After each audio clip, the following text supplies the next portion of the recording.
Welcome to the prologue of the Honest EP podcast.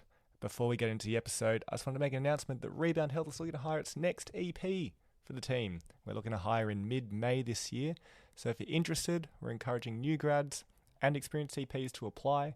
If you want to have a coffee and have a chat, please send a resume and a CV to archie@reboundhealth.com.au and I'll reach out and we can have a chat.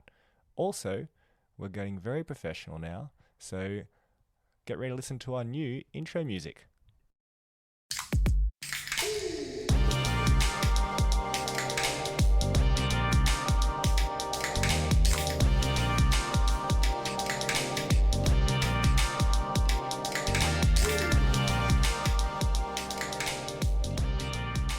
Welcome to the Honest EP podcast. We're the podcast for health professionals and the wider community. Look to explore diverse ideas in health, ask some hard questions, and have some honest conversations. My name is Archie. I'm an EP based on cities, on the beaches, and joining me as always is our health business owner, Andrew.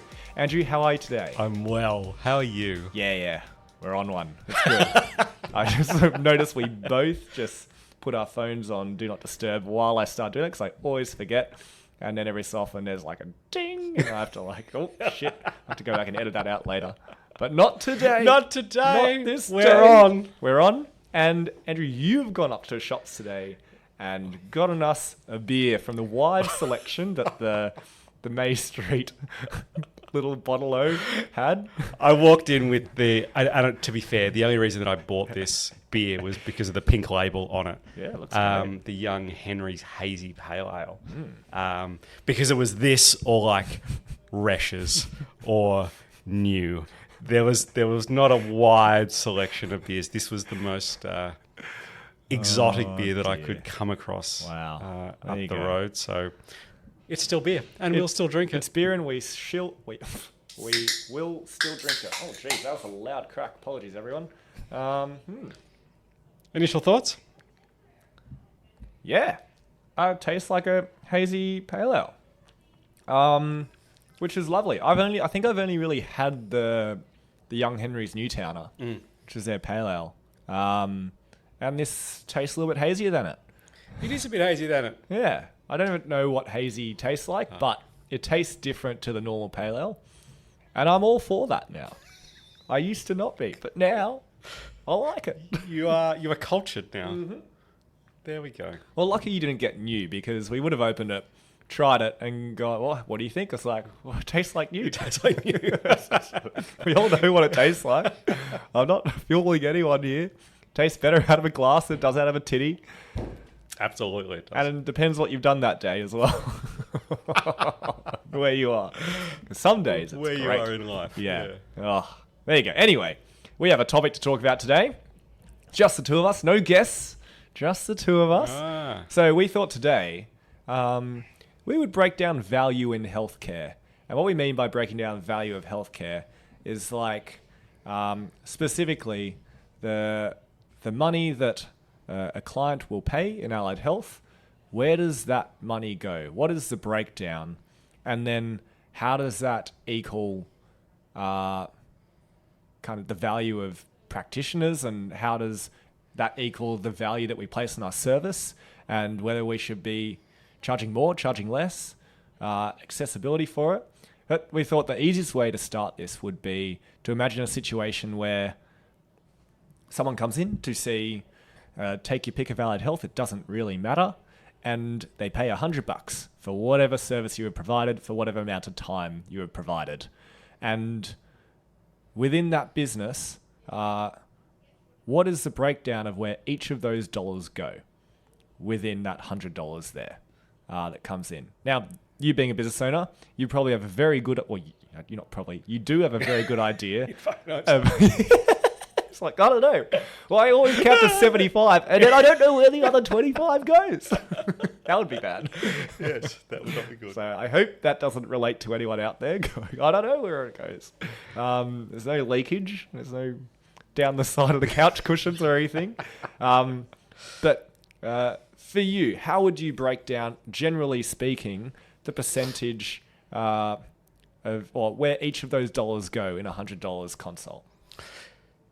there was very much a time where I did not know where $100 went in the business. And so while we kind of laughed at that before, I think it's part of a business owner's journey to kind of get a grip on where that goes. And like we'll kind of explore today, that based on the type of business and how that business operates, these numbers can fluctuate a bit. So we are going to kind of be using ranges here because different businesses are intentionally built different ways. We now do this exercise. So I share more accurately where rebound is sitting as part of our induction for new team members. We're quite transparent with this so that people can get a pretty good idea about where, cash flows through a business. It's kind of a relic from the COVID times when it was like, hey, here's how $100 flows in a business. And then COVID happens and that goes to 50. And it's like, well, where does 50 go? And how the fuck do we fucking survive this shit? We're still spending 70. So can you all see how we're losing $20? Yes, and how fucked we are. Yeah. That 20 is coming from my bank account. So that's where this comes from for us, and we'll continue to do this because I think it just gives people a better idea, so that we just don't assume knowledge, that we just have a bit of, this is the way that it looks for us, and if you want to explore that more, then we can. That's fine. So we'll start with some ranges here, and again, these ranges are probably reflective of businesses that are kind of stabilized a little bit. Like they're not your startup businesses. You're probably talking a couple of team members or a few team members where you don't get such wild swings month to month in terms of, revenue coming in and things like that. So you kind of, been around for a little while, sort of businesses. And your experience working with business owners from different professions, would this be reasonably consistent across professions? Reasonably. Enough that you can draw similarities. Correct. I guess you run a business that has multiple different professions. So that's... Reasonably, because while your pediatric type businesses are going to get a higher session amount, like a lot of those businesses are charging the NDIS rate for sessions, so the hourly rate is a little bit higher. The amount of hours that people have to do is a little bit less. So it does kind of balance out a little bit. Yeah. Okay, cool. Good to know. So the most expensive thing for a business is the me. people. It's you! Damn you! Yes. And your brains. And so, yes, people are the most expensive part of a business. Probably so they should be. And so as a range, we're talking somewhere between 40 to 50%. So $40 to $50 of that 100 that's come in is probably going back to the practitioner. Again, like based on the composition of that person's caseload, any other responsibilities they might have within the business, how many years experience that person has, and if they're on like a reward structure or something like that, or a commission structure, that's 40 to 50 is generally where we see practitioners. Not to say that it can't be a couple % higher or lower than that, depending on how the business is. But obviously, we're talking about stabilized businesses. Yeah. Correct. Yeah. So yes, these are not hard and fast, right? These are just general rules. So 40 or 50% of that $100 goes to the practitioner. But that 40, 50% would also include, it'd obviously include their wages. It'd include their bonus or rewards or commission if they're on something like that. It would include superannuation. It would include professional development allowance, and it'd okay. probably include your workers' compensation bills Okay. for the business. So, the costs associated with People. directly. Yeah. Yeah. Practitioners. Just practitioners. Directly. These people. Yeah. These people, because your admin team is a separate expense. Different people. Different people doing a different role within a business. Fucking people. Fucking people. These are your non-revenue generating people who aren't billing, the people that are there to support the practitioner team. And so we're talking around 8 to 12%. Okay. Kind of goes to your admin team. Okay. Now, again, like when you're starting up, that 8 to 12% might look more like a virtual assistant or someone coming in and helping out with the books a few hours a week, through to hiring a receptionist, through to hiring a practice manager, through to hiring other roles that are more Marketing or outreach or things like that. Yeah. So as businesses grow, the opportunity to kind of look at that 8 to 12% that you spend on admin and go, okay, well, what other resources can we bring in to help support the growth or help support the team of the business during exactly. the increase in revenue that you kind of see there.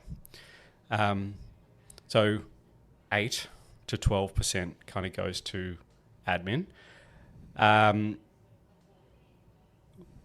We choose to have locations. We have physical locations that people can come and see us. Places. Which we like. It's nice. But we choose this, right? Yeah. This is a decision that we've made. And so around 10 to 15% of that $100 would go to the costs of physically having a location. Right. So rent, utilities, that kind of stuff. Rent, utilities, the cost to physically turn the lights on. Yeah, gotcha. At the place. Air conditioning. Fucking I can imagine electricity, especially working in a place where one of the main aims of an EP is to put stress on the body to create more body heat, which then requires air conditioning to cool the people with body heat down. Which, if there's lots of people in there, is quite a lot of air conditioning. Lots of air conditioning. Love air Therefore, conditioning. a lot of electricity, which rates go up. Yes, they do. Yes, got they hit do. With just the little home rate electricity increase. Can we just get like a fan and just like blow it on people? You can come out here and just use your hands. Yeah. Oh dear. Yeah. So they're our occupancy expenses. Then it sort of goes like the percentages kind of break down a little bit more from there. We've got general expenses, so around 5% kind of goes to general expenses. These are your computers, your equipment, your uniforms, your subscriptions, your practice management softwares, your clinic apps, your VisiTrack, your Zoom, like all of the things that are required. Spotify. Fuck it. There's so many, isn't there? There's a lot. Growing list. Yeah. So about 5% goes to general expenses. About 5% goes to support services. So these are things that particularly allied health businesses tend to outsource. So HR is one. Like whenever a new team member comes on board, that person generally needs a position description and a contract.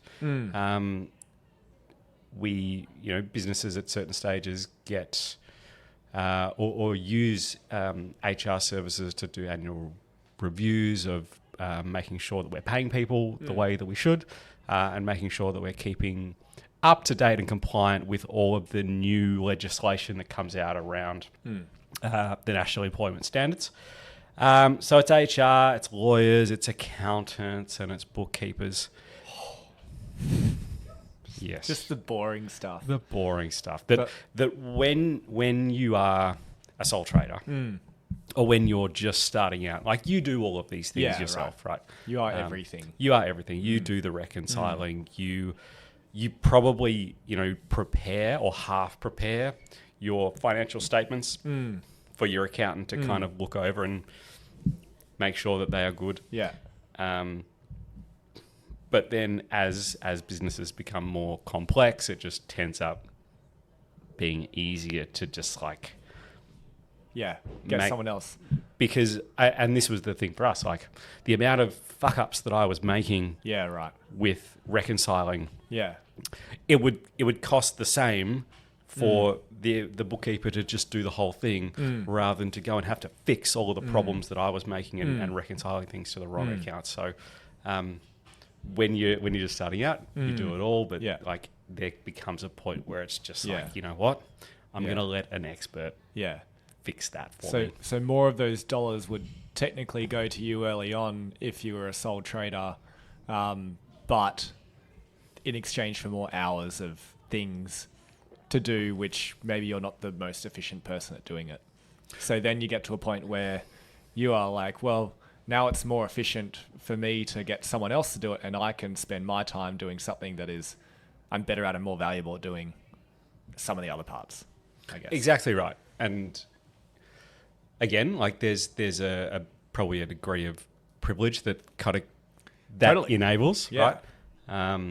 I definitely remember the times where I would be reconciling the books on a Sunday because that's what you do. Yeah. But the decision to get somebody else to do that was just like you said, you know. Yeah. Maybe there comes a point where you don't have to work 7 days a week. Yeah. Or maybe there's a point where it's like, you know what, I think although I'm paying somebody else to do that, me going spending my time going and doing networking or going to expos or whatever it is, or supporting the team. Or God forbid, hang out with your family. Yes, sorry. That's a better use of my time. Yeah.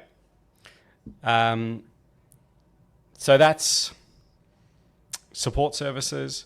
Then it goes to marketing. Marketing is probably the one that kind of fluctuates the most.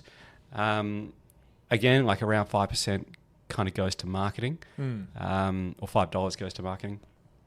There are some, again, more pediatric businesses or some established businesses that don't have to market because they've got wait lists for months. An incredible word of mouth referrals and incredible network of other people. Exactly right. Yep. But it takes time to get to that. But it takes time. You've got to get the people in the door in the first place to then build those word of mouth referrals and all those networks and that kind of thing. Exactly right.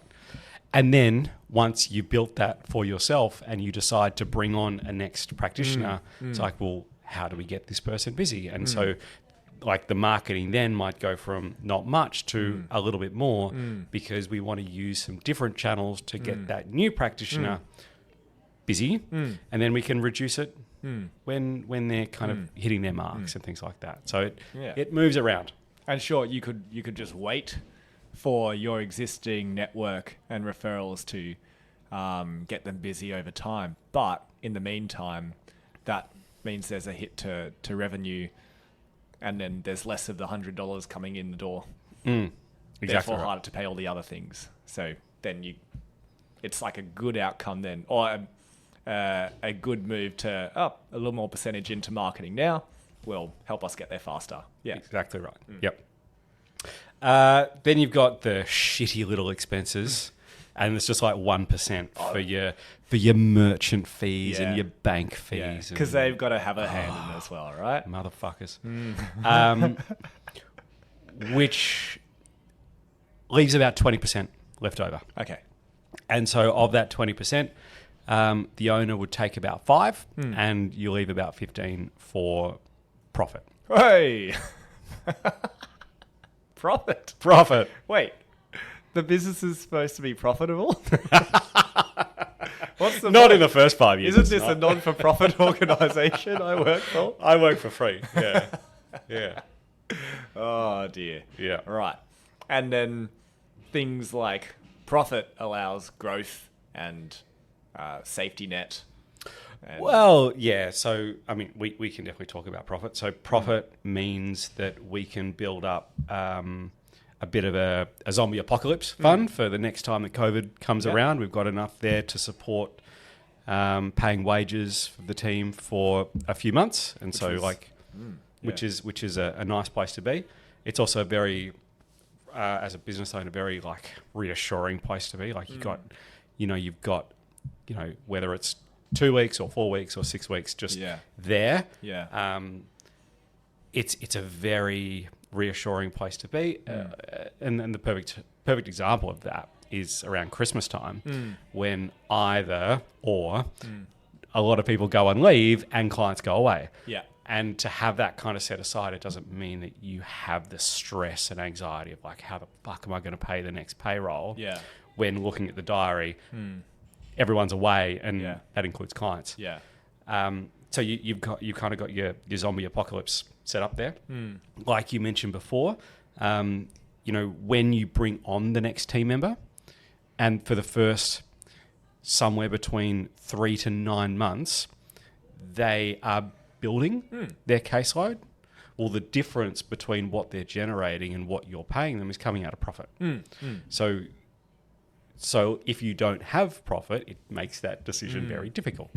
And like you said before, hopefully there comes a point in time where they're able to meet the expectations that we kind of set out for them, and that means the business is going to be in a financially better position. It allows us to invest in equipment and clinics and the nice things that come from growth. And give back. And to be able to align ourselves with organisations either locally or globally that have meaning to us, and allocate either revenue or our time and our expertise to be able to make a bigger impact, not just with the clients that we work with, but also with organisations that are doing wonderful things in our community. Nice. And that's kind of the $100. And that's kind of the $100. There you go. Okay. Well, that's a pretty good breakdown. So I imagine, like, depending on the business and how many people and yada, yada, yada, these can fluctuate. And not just between businesses, but between the same business at different points in the year and different points in their growth cycle or stabilization cycle as well. Like, for example, we brought on 3 new EPs at the start of last year. So therefore, practitioner wages probably went up quite a lot, but without an immediate increase to revenue as those caseloads built across time.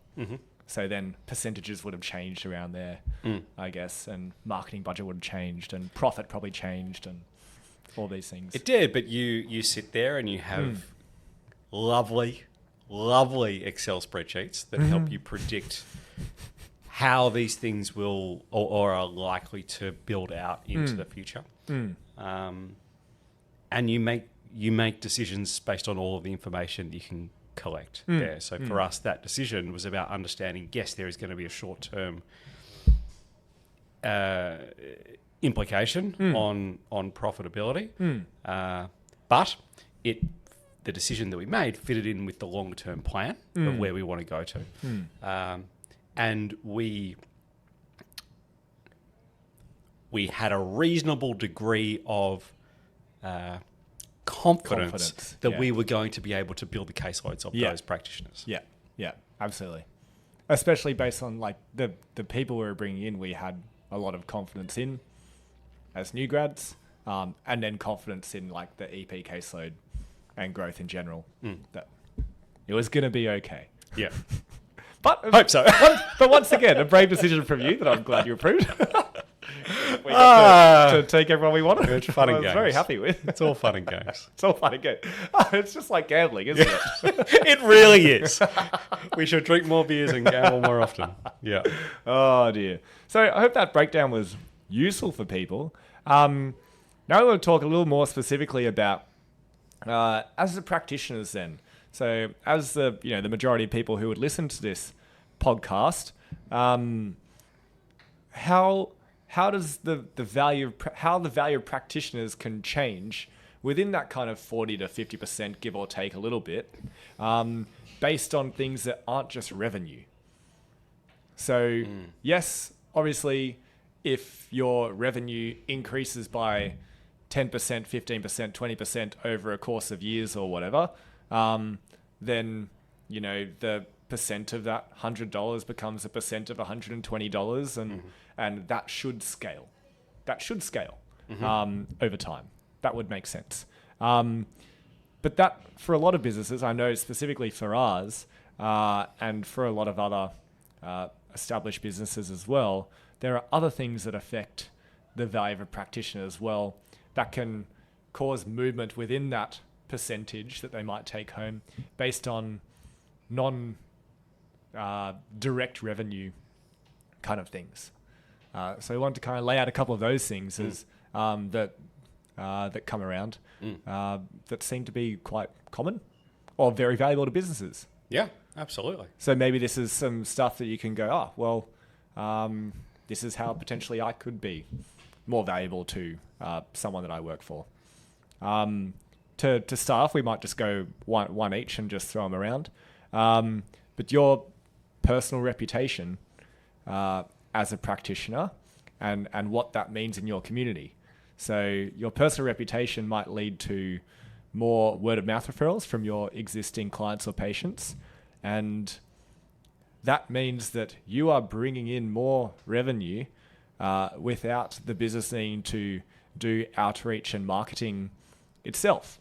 So you're now becoming more self-sufficient in terms of building your caseload, which is incredibly, incredibly valuable to a business. So I know we look at someone's ability to generate word of mouth referrals or their own referrals by name as an incredibly valuable thing.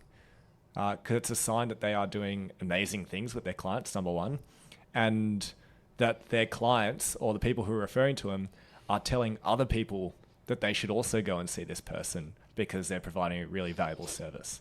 So that's one thing. That's a good thing to measure and Absolutely. a good thing to see, how can I get more of this? Mm-hmm. Absolutely. Team. So your value can be reflected in your contribution towards the team. Even in small businesses, I think this is still very, very, very true, where you are providing resources, you are providing professional development, you are providing mentoring, you are using your skills to be able to empower the next generation or the next cohort to become a well-rounded practitioner.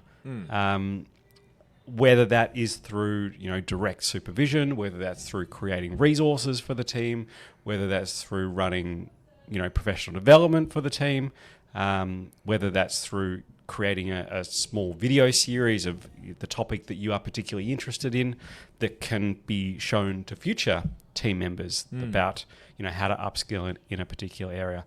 I think the value of a practitioner can be the influence that that practitioner has on the other people around them, so that they're able to impart the things that they do incredibly well in a way that the next team members can find their own way of doing similar or getting similar outcomes for that person. Absolutely. If they can bring their team or people in their team up to their standard and above their standard of care so that the entire clinic's standard of care is higher, that's incredible. That's great. Then, it's amazing. I mean, consistency of care across a team is so important, right? Like that's what a brand, it's what a business kind of relies upon, is that whoever walks through the door is going to get the same standard of care no matter who they see. So if you can assist other people in the team to do that, amazing. Super, super powerful. Absolutely. Next one I'll throw out there is quite literally the word values. So if you're in a business or a workplace that has values that are maybe to do with creating a positive culture, whatever the culture of that business or that business wants to create, and you are a positive influence on that, and actively working within the business's values and positively impacting that within the team and within the client base, that is great, because at the end of the day, it sounds fluffy, but a team culture is, I'm sure you have a great definition for team culture, but for me, it's like a great work culture leads to people wanting to come to work and wanting to keep coming to work, and also encourage new people to want to work at a place. That's a very I think that's a definition. That's a great definition. I don't know. What would you add to definition of like a work culture? Perhaps my definition comes from my own context. So for me, culture is what happens when I'm not around. Okay. So I don't need to be the person that's driving the culture. That the values that we have are a reflection of our culture, and they are embodied without me having to be around. To me, that's what my definition of good culture is. That makes sense from your point of view, where it's like you've created something that you want to be special, and you don't want that feeling to disappear if you're not there, continuing to push that specialness the entire time. Yeah. Yep. That makes a lot of sense. Good. So yeah, if you embody the work's values and culture and positively impact that and push it further, that actually makes a difference. Actually makes a difference. I'm going to say social media. Okay. But I'm going to say it in the context of building a personal brand. Right? Anybody. This is the great thing about social media, is that anybody can start an account and get followers if you produce good content. Again, like, we're in a fortunate position where we have somebody that does that as part of their job for us, or that is their job. But for if a practitioner comes on board and they've got, I don't know, 100,000 followers on Instagram, there is value in that. There's value in that because obviously they're producing content that people are engaging with, but also there is a way, this is going to sound really corporate, there is a way to monetize that. There is a way to like create a call to action around that content so that people want to come and see that person in the clinic. So being good at social media is valuable.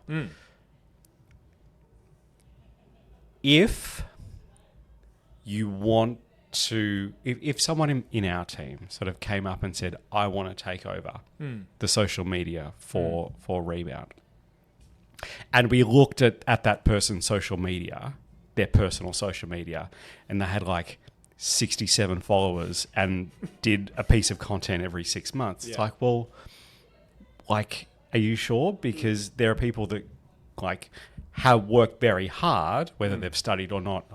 I don't think that matters too much, but they've worked very hard to understand trends, understand like putting content out that people resonate with. And so your personal social media should be a reflection of what you could bring to a company. Absolutely. I think that is very valuable. I think more people are, I don't know what it was 10 years ago. I feel like I'm old, but I don't think I'm that old. But in terms of social proof, right? Like if somebody said, oh, Archie, like, I think you should go and see an EP for your shoulder. A lot of people are using social media to make the decision about who to go and see. Yeah. As opposed to a website, as opposed to the yellow pages, as opposed to whatever, like what my mum said. They're using social media. So if you have a good following and you're producing content regularly that's engaging for me, because I'm the one with the fuck shoulder, and I'm like, oh, I think he can help me based on his Instagram profile, like, valuable. Great. Yeah.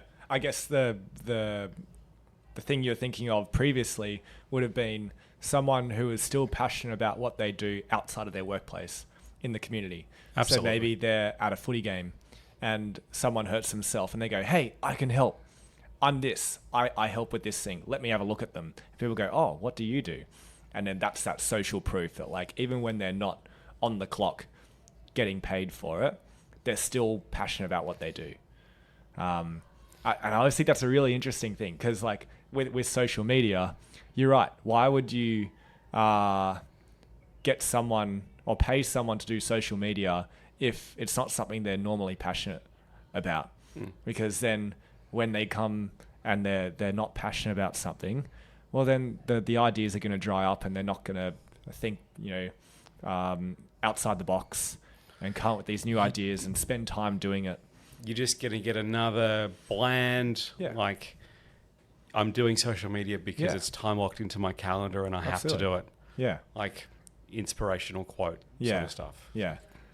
And that's with a lot of roles. And that's with a lot of these things that we're talking about that makes practitioners valuable and adds value to what they do is they're passionate about those things that they're doing. They're passionate about creating more impact and building their own brand. And it's so loud. Why is this young Henry so loud? Apologies to everyone's ears. But like, it's so much easier to do more of something if you're passionate about it and you care about it and you're not awkward about it. Exactly. I think people just like people that will naturally pull out their phone and just start talking into it. Like they're the ones that are going to do social media really well. Yeah. And like that doesn't mean you have to do social media, right? I'm definitely not saying that. God, no. Like, but if that's something, but that is valuable. To do that well is valuable. To do it poorly is not valuable. So choose to do the things that you're good at naturally. To do any of these things that we're talking about, to do them well is valuable. And a lot of them are learnt skills as well, to be fair. You can learn to talk to people. You can learn to talk into a microphone better. You can learn to create good social media content with time and engagement and a lot of effort. But that's a lot easier to do and requires a lot less energy if you enjoy doing it. 100%. So, there's lots of options here of ways that you can make yourself valuable. Just pick the ones that you think you're going to be able to be passionate about and do well. And by no means do you have to do all of these things to increase your value. But the better you are at all of them, well, then it's a much easier game to play. Much easier bargaining chip as well. So that's, do you have any other things? The only other one I can think of is going out of your way to build your business's reputation and do community outreach and that sort of thing. That is not necessarily in your own best interest, but for the business's best interest, and building the business's reputation separate or alongside yours, because if that creates more engagement and awareness and therefore people and revenue for other people as well, that looks great on you. That looks incredible. It does. Doesn't mean everybody has to do it. No, of course not. But if we're sitting and it's annual review time or progression session time, and it's like, can you talk me through some of the, external things that you've done over the past year, and a person can rattle off a few. It's like, yep, I went over here and I did this thing, and then I went over there and I met these people, and that led to X, Y, and Z. Like it's you can see value in that. It's very easy to see value in that. Yes. Some of the other things, I guess it can be harder to see value, but this is a very easy thing to see value in. Very, very easy. Yeah. Yeah. Good to know. Anyway, we'll move on. So, based off these things and talking about the percentage breakdown of how much things cost and where the $100 of an appointment goes to, and therefore, how much does a practitioner take home? This kind of opens up an interesting question, and it's more of an ethical question, and I don't think there is a right answer to it. But the question is, are we charging enough as allied healthcare practitioners? Should we charge more so that everybody makes more money and these costs are more easily paid off? Or should we charge less and therefore more people can come in? And maybe that's a faster way of generating revenue. Or if we charge more, how much more do we charge? Like if that $100 turned into $300, would that just solve problems? Andrew, if you had because this is very individual, if you had a really sore shoulder and it was stopping you from doing everything, if it was stopping you from typing on your computer, which is the most important thing so important you do these days. That's my value. That's typing on a computer. Yeah. Very important. Thank you. The value per key type is very high. It's very, very high because it transfers whatever's in your brain into written text. Therefore, very valuable typing you have. But you couldn't do it. I feel so valuable. So you couldn't do your job. And there was no way that you could do it any other way. You couldn't give your value because of this fucked shoulder you had. And there was a person, they were an allied health practitioner of some sort, and they were like, I can fix your shoulder for you for $500 a session, and it will take 5 sessions. Would you do it? Who told me I should go and see them? Oh, that's a good question. Follow-up question. I wasn't prepared for that. Was it you? Because if it was you, I would say, yeah, okay. Wow. What if it was your wife? No, I'm kidding. Yes, absolutely, 100%. What if it was your son, who's, in year 2? Probably not. Right. Probably not. So what matters then? The trust that I have in the person that's referring me to this other professional. Okay.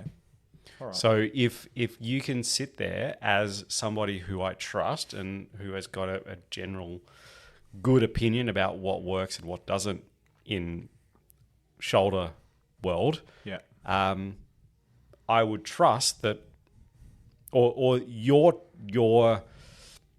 referral to this person would be an extension of the trust that I have in you. And so it would be much easier for me to say yes to that rather than the uncertainty that comes with just getting on Google or something else and typing in shoulder physio near me and hoping that the one that comes up at the top, not the ads, but the one that comes up organically number 1 is the best. I am walking into that appointment with less certainty because I don't know that person as opposed to someone that you know and trust that I can now go and okay, well, I feel more certain about whether that will work. Yes. Okay. So based on your certainty of outcome, you would pay more for the service. Based on the trust that I have in the person that's referred me, I would pay more. Okay. But that trust in the person that has referred you comes down to their certainty that they will help you. So the certainty that this service will help you or give you what you need determines the amount that you would pay. To a degree, I think so. Yep.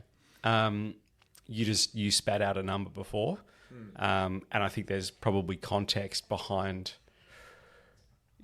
has this shoulder thing been bugging me for 1 week or 1 month or 6 months?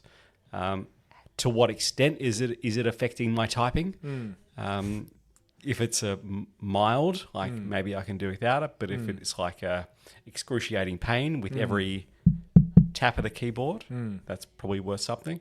If it's stopping me from going to the gym, or if it's stopping me from doing sports or the things that I enjoy doing, the degree to which that affects those things is probably going to lead to whether or not I decide to go and do that. Because if it's stopping me from walking my stupid fucking dog or going to the gym, or I value those things, and those things are important not only for my physical but my mental health. And if you say that by going and paying $2,500 to this other person down the road that they will fix it, it's like, well, maybe that's worth it.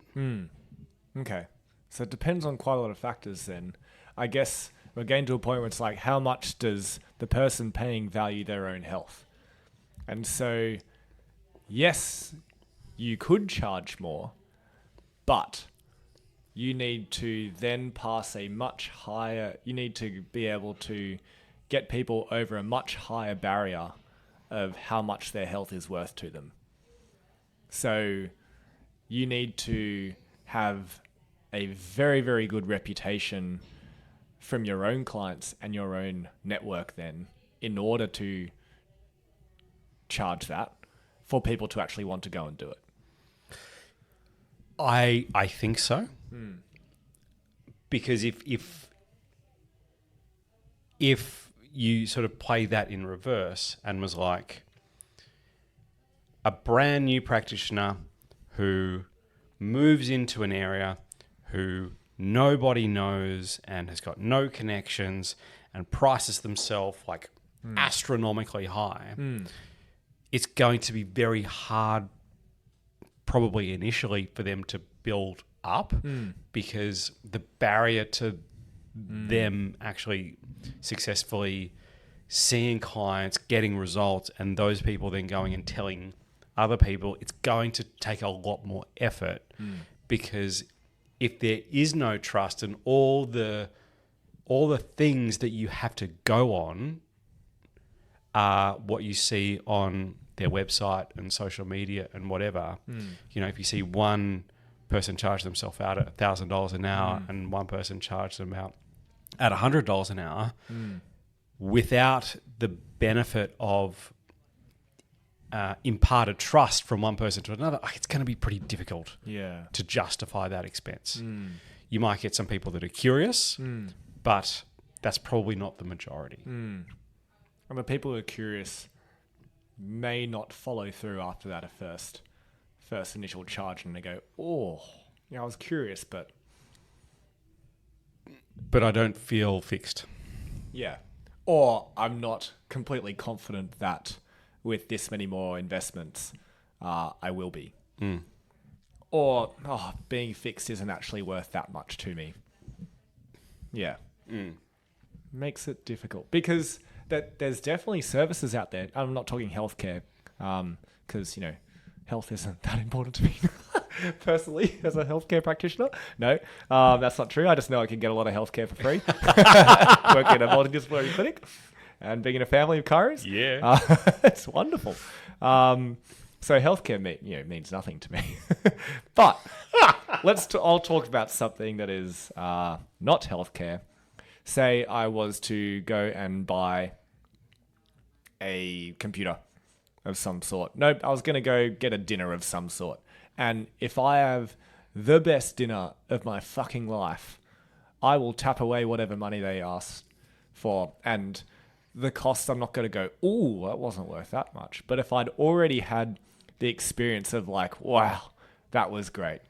That was awesome. I'm going to tell everyone about this, about how good that meal just was then like my level of okayness with whatever they ask me to pay at the end of that service is way higher. Way, way, way higher. So that probably matters as well here. That if you come out of this first consult with this person and the client now has, you know, utmost confidence that, wow, I am in the right place. I have utmost confidence that this person is going to solve all of my problems, and they have answered all of my questions, and they've well exceeded my expectations of what I was going to get today. Yeah, take my money. Go for it. You deserve it. Yeah. You know, people will place that value on it. But you then have to give that value, right? So yes, we could charge a very, very, very high amount, and you would get people to come in and be curious and go, oh, let's see what happens. But will they come back, and will they still recommend you after that first 1 or 2 sessions? Well, that's where it then comes down to you. You have to You deliver the goods. you have to follow through. Yeah, you have to follow through. And I think for a lot of people, that's where they have to be honest with themselves about like, okay, well, how valuable is what I did with this person? Let me pose something else to you. Some people believe that healthcare should be free, that you shouldn't have to pay a gap on whatever service, EP, because by doing that, you are prohibiting some people from accessing that service. Because for some people, although we've talked a lot about money today, for some people, there is a financial concern that is going on in their life, and maybe they just cannot afford it because they need to eat. How do we have this values conversation or value conversation in that context, right?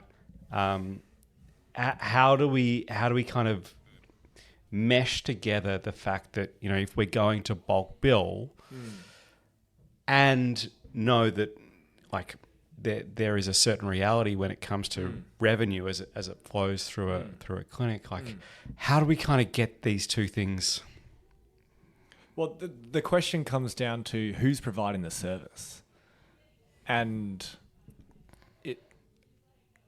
does that person have their own financial needs? Because if they don't have their own financial needs and they can provide the service, then yeah, it can be bulk billed. It could be free. Can they do it without utilities and support and equipment and that kind of stuff? Then yes, absolutely. Then healthcare can be free, and that would be incredible. And in some places, there are people who can provide that service because there is support from whether it's non-for-profit organizations or charities or the public sector. And that's a wonderful thing. If that was universal across a country, then who does the burden go to? So say we did that here and we bulk billed, or we were free. Or we just had the Medicare rebate for all of our services. Then I would have to be okay with not having anywhere near the gym space we have, anywhere near the equipment I have, probably paying for my own uniform, and also not living where I live currently either, because I would not be able to earn the money to do that. And I would also have to be doing all of my own marketing, administration.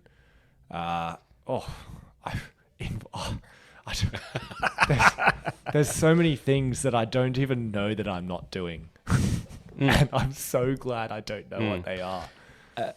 Another one to add to that list would potentially be,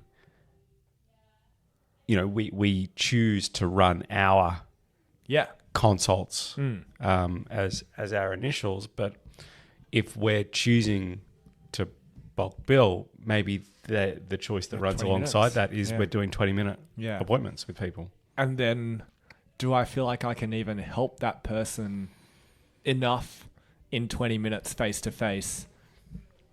Or would I finish that face-to-face 20-minute consult and go, I'll send you all this stuff and I'll put together this thing so that I can provide the rest of the value that I wanted to give them in a half an hour, 45-minute consult that I couldn't because I tried to squeeze in 20 minutes so that they didn't have to pay. And therefore, I end up doing the hour consult, but only being face-to-face with the person for 20 minutes. So then do I actually end up being able to see more people so that I can still bring in the same amount of revenue? And then I do an extra 5 hours of programming and, extra follow-ups and education afterwards per day. And I'm working 70 hours a week to bring in the same amount of revenue just so that the clients don't have to pay. It's like, it's hard to have both parties win here. And that's why it's such a difficult conversation. Or is it difficult? I don't know. I don't find that difficult anymore because like I've just kind of run out of emotion when it comes to talking about money with people. Just don't care. Yeah, I've given up caring too much about it. But when the prices go up, when we increase pricing and team members go, oh, we're charging a lot for this service. And I go, yeah, well, did you get a pay rise this year?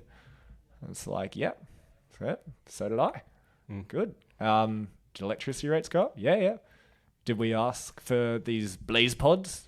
These, these cool fucking blaze pods, these man. cool lights that we touch. Can't believe how much that shit costs. Yeah, they're expensive, but they're fucking awesome. Everybody should get some. Blaze pods, sponsor the podcast, please. They're the coolest lights in the world. Oh, so good. They're so much fun. Sure, everything gets more expensive. It's like, do we have, another receptionist, someone to answer the phones and take your payments for you? It's like, yes, we do now. It's like, who traded them? Someone else that gets paid. It's like, yeah, cool, great. Well, we could take all that stuff away and prices can stay the same. Or you could continue to enjoy your job. And part of that might be dealing with telling clients that the prices are going up every so often. Every so often. Yeah, that's how it goes. Yeah, most businesses should have a price review plan or strategy to look at, what are we pricing ourselves appropriately for the service that we're offering. We do that every 6 months. We review it. But look, it's an important thing to do, and like you said, it's an important thing for like people to understand that if you come and ask for a pay rise, like you absolutely should, but you need to see it in there is a bigger context from which that decision gets made, and most businesses, like it's not just a random amount that we choose to charge clients. Like it's taken all of the things that we've talked about today into consideration and sort of going, well, this is where we believe we are pricing ourselves. Therefore, this is where we think the remuneration structures can kind of sit. And I'll tell you one thing that hasn't gone up in the past 4 years, and that's the NDIS price guide. So if you're working within the NDIS space, the NDIS rate has stayed the same. So all of these cost of living expenses, your rent, your electricity, your professional development, your car, the business's admin, the business's practitioner expenses, the business's rent, all of that shit's gone up, but the price guide has stayed the same. So there's only one place that can kind of come from, and that's through the profitability of the clinic. And if you're working for a clinic that's not profitable, like you're probably not going to have a job for very much longer, because that's not a great place to be. Yeah. So the conversation then goes to, well, what can I do to help increase my value to the business? Like, what can I do to help me give the owner like more to help grow the business in the direction that we wanted to grow. Businesses should price themselves like. I don't think we should bulk bill. I personally believe that all of the university and all of the professional development has meant that we should charge appropriately. I'll give a more specific example. We're getting some removalists to come and pick up some desks and take them 5 kilometres up the road. $230 an hour for removalists to pick up some desks and take them up the road and drive a truck, right? Now, that's valuable because fucked if I'm going to do that. And so when they said that, I'm like, fucking Jesus, really? And then I looked around. It's like, actually, yeah, like that's what removalists charge. And I'm like, shit. But then the time and the effort that I would have to do to move these fucking desks 5 kilometers up the road, I'm like, you know what? Fucking do it. Yeah, get him out of my sight. Do it. Yeah. Yeah. Because I just don't want to do that. Yeah. So value is very much in like Yeah. It's what's personal. in for me. Yeah. Yeah, absolutely. Oh, jeez. There you go. Removalist. Removalist. There you go. Should have been removalist. All right, let's finish these beers, and we'll wrap up. Under an hour. Go Stop us. Well done. Stop it. We're incredible. How about that? So valuable. How concise are we? So valuable. Anything else to add? Yes, I do have something else to add. And it's a Simon Sinek quote. Because we got to finish this. We'll end on this. We got to finish this well. Quick. Under an hour. I'll draw it out. So it goes over an hour. You've got 10 seconds. Okay. Don't finish off. Keep going. Yeah. And I'm going to butcher this. But if you want to have a conversation about your pay, you should. Anybody should. Right? You absolutely should. You should get paid what you feel like you are worth to the business. I hope from the conversation we've had today, like what you've seen is the lens that business owners look through what value looks like. And so if you come to a remuneration conversation or annual review or something like that and say, I want this, or I'm going to go and find another job, it puts people in a corner, and that's not a great place to make a decision.